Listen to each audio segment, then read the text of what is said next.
നമസ്കാരം. കേരള ക്രിക്കറ്റ് ലീഗിന് ആവേശകരമായ തുടക്കം. ഇന്ന് ഉദ്ഘാടന മത്സരത്തിൽ കാലിക്കറ്റ് ഗ്ലോബ്സ്റ്റേഴ്സും ഏരീസ് കൊല്ലം സെയിലേഴ്സും തമ്മിൽ ഏറ്റുമുട്ടിയപ്പോൾ ആവേശകരമായ വിജയമാണ് കഴിഞ്ഞ തവണത്തെ ചാമ്പ്യന്മാർ കൂടിയായ കൊല്ലം നേടിയെടുത്തത്.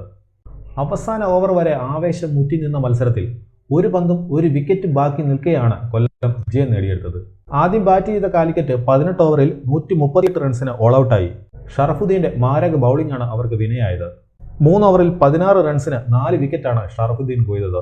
അമൽ 4 ഓവറിൽ 32 റൺസിന് 3 വിക്കറ്റും നേടി.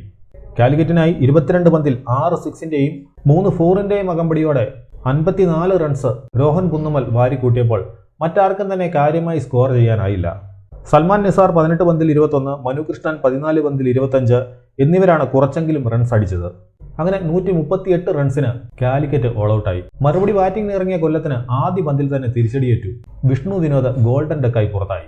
പിന്നീട് അഭിഷേക് നായർ 20 പന്തിൽ 21 റൺസും സച്ചിൻ ബേബി 21 പന്തിൽ 24 റൺസും വത്സൻ ഗോവിന്ദ് 31 പന്തിൽ 41 റൺസുമായി സ്കോർ ബോർഡ് പതുക്കെ മുന്നോട്ട് കൊണ്ടുപോയെങ്കിലും കൃത്യമായ ഇടവേളകളിൽ അവരുടെ വിക്കറ്റ് നഷ്ടമായിക്കൊണ്ടിരുന്നു. അങ്ങനെ അവസാന ഓവറിൽ കൊല്ലത്തിന് ജയിക്കാൻ വേണ്ടിയിരുന്നത് 14 റൺസാണ്.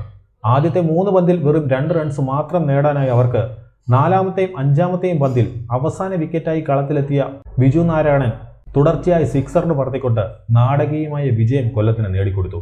മികച്ച ബൗളിംഗ് പ്രകടനം കാഴ്ചവെച്ച ഷറഫുദ്ദീനാണ് കളിയിലെ താരം.